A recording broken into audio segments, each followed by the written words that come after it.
guys, I hope you're having a good day. Welcome back to my channel. This is Teddy, and for this video, we are going to play the holiday team building event.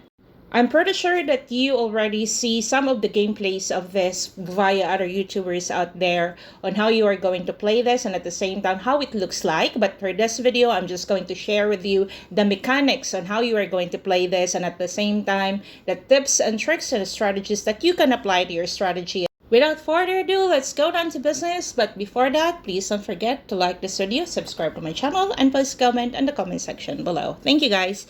So the first rule for this, your goal for this event is to win, get rewards, and rank up more for you to be able to get more rewards. So the rewards that you are going to get is you need to reach a certain tier for you to be able to unlock the tier connected items in the store. For you to be able to buy the items in the store, you need to get it by candies. And for you to get candies, of course, you need to play the event. You can get maximum amount of 600 music candies for the entire duration of the event, as well as you can always unlock chests that includes candy as well as the jingling bell if you are going to play a corresponding amount of matches. All right, so let's go to the basics. So this event is a 5 versus 5 or 5 players versus 5 players in a tower defense gameplay. So it means that you need to defend as many towers as you can, or you need to occupy as many fortresses as you can for you to be able to generate points. But remember, not all towers and fortresses give you the points. Only the fortresses will give you the points, and then the towers or the supply depot will give you the bonuses. There are two options for you to be able to play this. It's either you go solo and search for random players to join your team, or you join their team, or you can set up your team and then ask either in your role chat, in your alliance chat, or your contacts, who do you want to play with you. Personally, I would suggest that you just make your own team. At least you will know when you're going to schedule this. Because remember, guys, this game is also not for the entire duration, like 24 hours. There are only specific time for you to be able to play this game. So having a team for a schedule, this will also help you strategize and plan out on how you are going to play this game. Pretty similar to the rest of the raid. So the daily event schedule will be at 10 to 14 UTC, 17 to 21 UTC, and then 23 to 3 UTC. Those are the only time that you can play this event. When it comes to the timers, preparation, there will be 20-second preparations once the match is confirmed. And then you will have to play for 10 minutes. You are going to fight between the supply depots as well as the fortresses for you to get points. And at the same time, if once you're, for example, if your march is going to die, all your troops die, it needs time to replenish, and it takes time every time you die.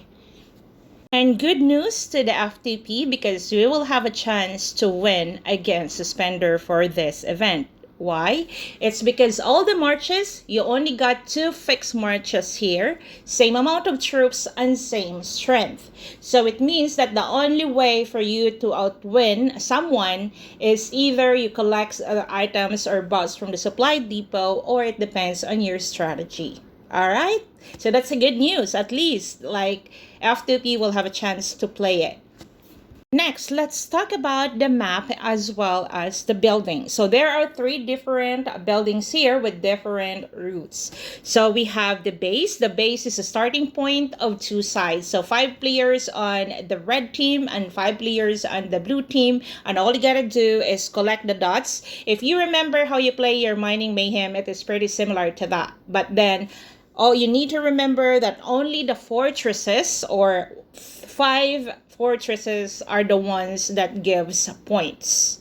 And the little ones, or the towers or the supply depots, only give you the buffs, but then at the same time you need to protect all of that and block your enemy. So we already covered the basics. Let's go to the tips and strategies. Just a disclaimer that I am just sharing what I'm applying to my team, and at the same time this might help you. You can always strategize on your own, guys, but I hope that this strategy will also help you. All right, for me is, since they have 10 marches in total, divided teams into 3. Some of them will be the occupants, some of them will be sitting on the fortresses, some of them will be blocking all the supply depots so that they won't be able to cross or get to the next fortresses. Once both teams started to move around, it is your time to watch how your enemy move. You are free to check all the buildings that are occupied. So say you are blue, you can check your enemies, they are red. You can check who occupies in that building. So say there are 3 marches in that building, then send 3 or 4 marches towards there to beat them or to take over that building. Remember that the sequence of fighting is 1 versus 1 until all the troops of the other side will be depleted, and whoever have the troops left will be the winner. So for example, A versus A on both sides, and then A on the left died, then it will be replaced by letter B, and so on and so forth. And since from the beginning all players will have the same amount of troops, same amount of HP, as well as same strength, the only determiner or the deciding factor for your winning here is to collect all the buffs in the supply depot. So always focus and make sure that you get that additional buffs or troop attack or boost the attack of your troops, and at the same time the second one will be the speed, so that if you have the speedies, then it will be faster for you to move from one building to another within 1 minute. One mistake that I've been seeing in the gameplay from the previous 3 or 4 matches that I played with the random player is the fact that we always leave the fortresses. Never leave the fortresses, guys. At least keep 1 march there for you to be able to accumulate points. And again, the fortresses are the only buildings that give points. The supply depot doesn't give you points, or your base doesn't give you points. They only give either buffs, and then your base is where you are going to heal your troops. For those who are confused on how you are going to leave the team, because after the match, you don't automatically get kicked out of the team. You stay with your team.